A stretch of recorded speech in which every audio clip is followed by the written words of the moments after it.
Ada sebuah cerita tentang seekor harimau yang lepas dari kebun binatang dan masuk dalam sebuah kantor. Harimau itu bersembunyi di ruang yang gelap. Ketika lapar, maka dia memangsa satu persatu orang yang ada di dalam kantor itu. Ternyata yang lewat adalah pimpinan perusahaan. Lalu ditangkap dan dimakan oleh harimau tadi. Semua orang di kantor itu tenang dan tidak ada yang meributkan pimpinan yang sudah dimakan harimau tadi. Karena memang pimpinan itu sering pergi dan jarang di kantor. Sehingga ketika pimpinannya hilang, tidak ada masalah. Kemudian manajernya berjalan di ruang gelap tadi dan diterkam oleh harimau dimangsanya. Orang-orang satu kantor tidak menjadi ribut juga. Memang ada yang tanya, manajer kemana? Tapi karena manajernya tidak berkaitan langsung dengan pekerjaan dan tugas mereka, satu ruangan tidak ada yang geger. Semuanya happy-happy saja ketika manajernya hilang. Lalu office boy Caraka ketika masuk di ruang yang gelap itu diterkam oleh harimau dan keributan dimulai. Ketika mereka mau fotokopi, cari office boy-nya nggak ada.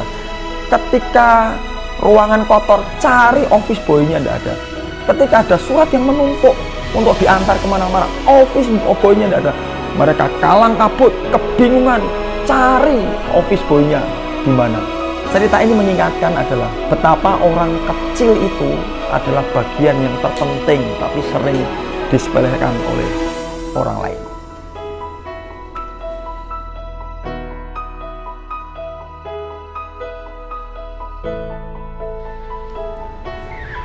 Dalam lingkup sebuah pekerjaan, banyak orang yang sukanya renang gaya kata.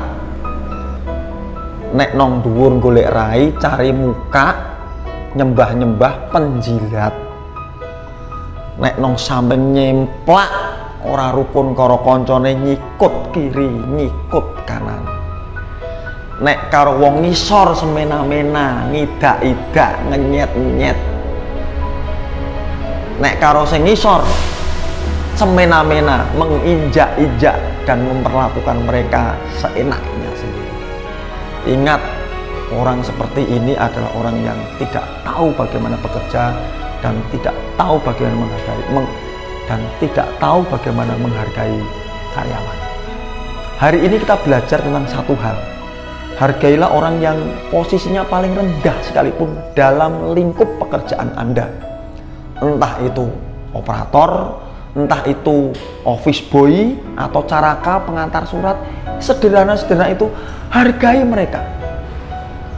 Karena mereka adalah bagian yang penting juga dalam lingkup tugas Anda.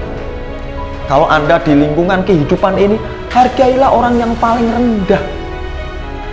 Karena mereka adalah orang yang penting dalam hidup Anda. Mungkin mereka sekedar pembantu, atau hanya tukang becak yang sering mengantar engkau, atau orang-orang yang sangat sederhana pekerjaannya. Ketika engkau menghargai mereka, mereka akan membalas dengan sepenuh hati, sepenuh jiwa untuk bekerja secara maksimal dalam hidup. Jadi hargailah orang-orang yang sederhana, yang rendah, sederhana, jabatannya rendah, karena mereka adalah orang yang terpenting juga dalam pekerjaan.